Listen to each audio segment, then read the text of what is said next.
بالله من الشيطان اللعين الرجيم. بسم الله الرحمن الرحيم. الحمد لله رب العالمين، والصلاة والسلام على سيد الأنبياء والمرسلين وآله الطيبين الطاهرين، ولعنة الله على أعدائهم وقتلتهم أجمعين. أما بعد، فقد قال الله العلي العظيم في كتابه الكريم: بسم الله الرحمن الرحيم. الف لام میم احسب الناس ان یترکوا یقولوا آمنا وهم لا یفتنون. کیا لوگوں کا خیال یہ ہے کہ انہیں صرف دعویٰ ایمان پر چھوڑ دیا جائے گا اور ان کا امتحان نہ ہوگا؟ ہرگز نہیں. امتحان ایک سنت الہی ہے اور امتحان ایک سیرت ربانی. امتحان سے انسان کے جوہر کھلتے ہیں اور امتحان سے بشر کا وقار نمایاں ہوتا ہے. امتحان ایمان کی آزمائش ہے اور ایقان کی زیبائش. امتحان حقیقت کے عرفان کا وسیلہ ہے اور حیثیت کے اظہار کا ذریعہ. امتحان شرافتوں کا وقار بڑھاتا ہے اور جلالتوں کا اعتبار. امتحان ایک سبیل ہدایت بھی ہے اور امتحان ایک قانون فطرت بھی. امتحان سے نہ اولیاء بالا کر رہے ہیں اور نہ انبیاء. امتحان نے نہ مرسلین کو نظر انداز کیا ہے اور نہ شہداء و صدیقین کو. امتحان ہی سے آدم کی صفوت پہچانی گئی ہے اور امتحان ہی سے ملائکہ کی حیثیت. امتحان ہی نے نوح کو شیخ المرسلین بنایا ہے اور امتحان ہی نے ابراہیم کو خلت سے سرفراز کیا ہے.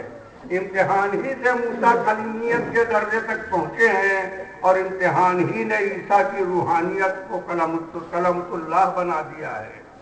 امتحان ہی کا وسیلہ تھا جس نے خاتم النبیین کی عظمت کا تعارف کرایا اور امتحان ہی کا ذریعہ تھا جس نے صدیقہ طاہرہ کو خاتون جنت قرار دیا. امتحان ہی سے قائل سلونی کے علم کے جوہر کھلے اور امتحان ہی نے علی کے حریفوں سے جہالت و عاجزی کا اقرار لیا.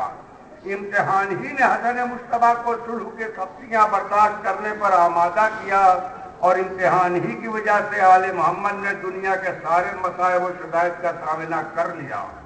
قدرت کا واضح اعلان ہے کہ ہم مختصر خوف اور بھوک سے آزمائیں گے. ہم جان و مال اور اولاد کی کمی سے امتحان لیں گے اور یہ سلسلہ آزمائش آدم سے خاتم تک جاری رہا اور صبح قیامت تک جاری رہے گا. کسی کو خوف سے آزمایا گیا اور کسی کو بھوک سے. کسی کے ہاں نفوس کی کمی واقع ہوئی اور کسی کے ہاں اموال کی. کسی نے اولاد کو لے کر امتحان دیا اور کسی نے راہ خدا میں قربان کر کے. لیکن اس حقیقت سے انکار نہیں کیا جا سکتا کہ جس قسم کا امتحان کربلا کے میدان میں فرزند رسول الثقلین امام حسین نے دیا، اس کی مثال تاریخ کائنات میں کہیں نہیں ملتی. حسین نے بھوک سے بھی امتحان دیا اور خوف سے بھی. حسین نے جان کی بھی قربانی دی اور مال و اولاد کی بھی. حسین نے حیات کا بھی نذرانہ پیش کیا اور ثمرات قلب کا بھی.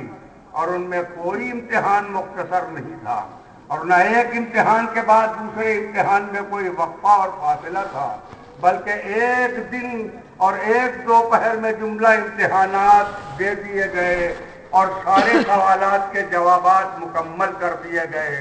کبھی لاش اٹھائی کبھی رو دیے، اسی شغل میں شاہ دن بھر رہے. صبح عاشور سے عصر عاشور آتے آتے حسین کا امتحان مکمل ہو گیا اور فاطمہ کا بھرا گھر اجڑ گیا. آدم حسین کا ایثار دیکھتے رہے اور نوح حسین کا تقویٰ. ابراہیم حسین کی قربانی پر نظریں جمائے رہے اور اسماعیل حسین کے حوصلے فداکاری پر. موسیٰ ہیبت حسینی پر رشک کرتے رہے اور عیسیٰ جلالت شبیری پر. رسول اکرم اپنے لال کے حوصلوں کی داد دیتے رہے اور زہرا اپنے فرزند کی کامیابی کے لیے دست بدعا رہی. ساقیہ کوثر حسین کی سہ روزہ تشرگی پر بے چین رہے اور حسن مجتبیٰ بھائی کی تنہائی و بے کسی پر، اور حسین ان تمام مصائب کے درمیان ایک نفس مطمئن کی حیثیت سے امتحان دیتے رہے اور دنیا و ما فیہا سے بے نیاز ہو کر اپنے رب کی بارگاہ میں حاضری کی تیاری کرتے رہے۔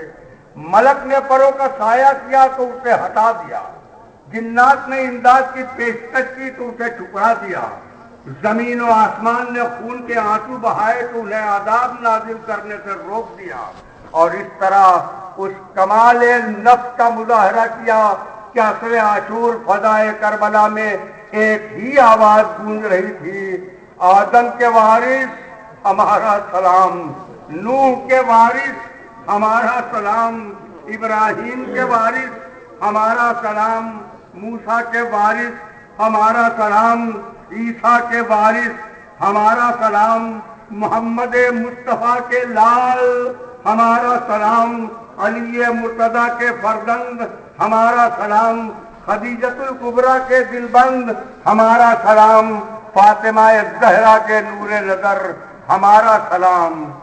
سلام اس خون پر جو ناحق بہا دیا گیا، سلام اس سر پر جو نو کے نیزہ پر چڑھا دیا گیا، سلام اس جسم پر جو گھوڑوں کی ٹاپوں سے پامال ہو گیا، سلام اس لاشے پر جو بے گور و کفن پڑا رہ گیا۔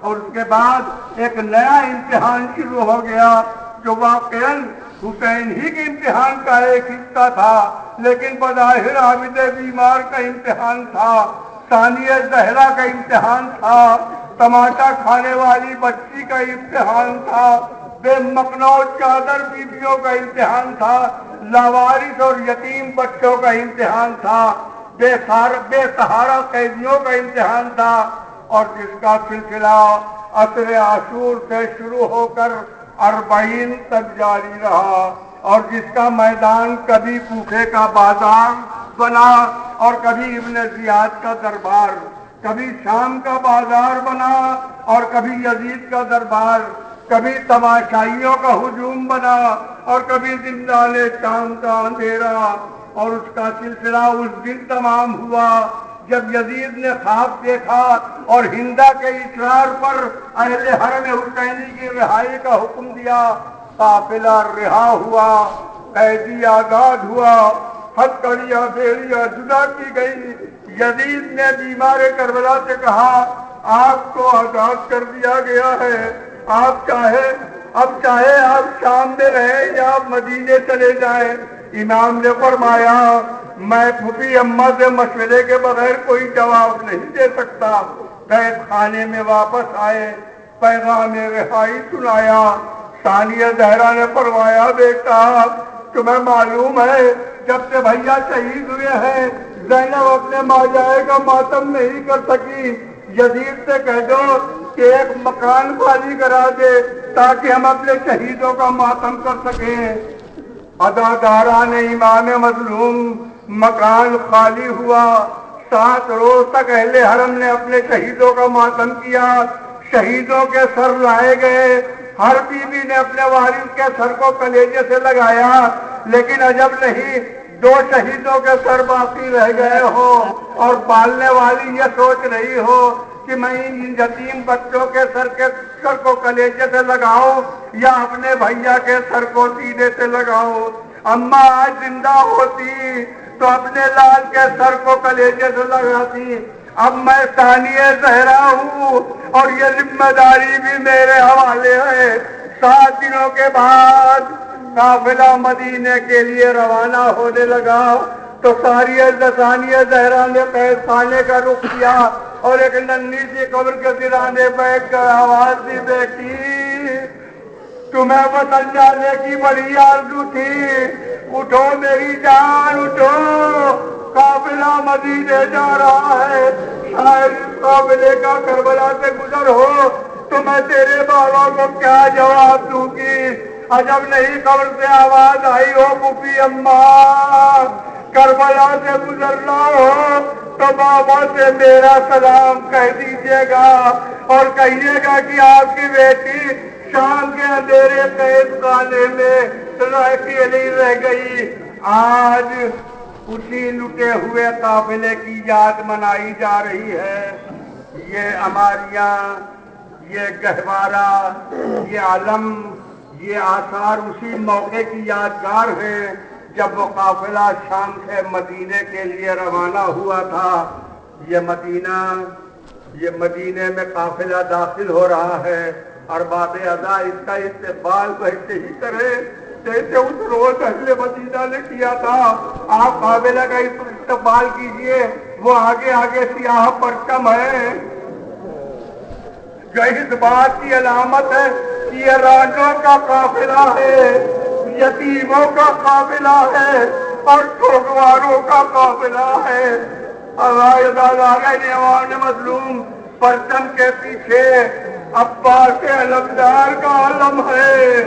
یہ علم ایک دن عباس علمدار کے ہاتھوں میں تھا جب سکینہ بچوں سے کہہ رہی تھی بچوں گھبراؤ نہیں، اب میرا چچا پانی لانے کے لیے گیا ہے اور میرا چچا بے وفا نہیں ہے، پانی ضرور لائے گا۔ اور آج یہ علم بشیر کے ہاتھوں میں ہے جس کا دامن پکڑے ہوئے ایک بچہ سوال کر رہا ہے، بشیر میرا بابا آیا ہے یا نہیں؟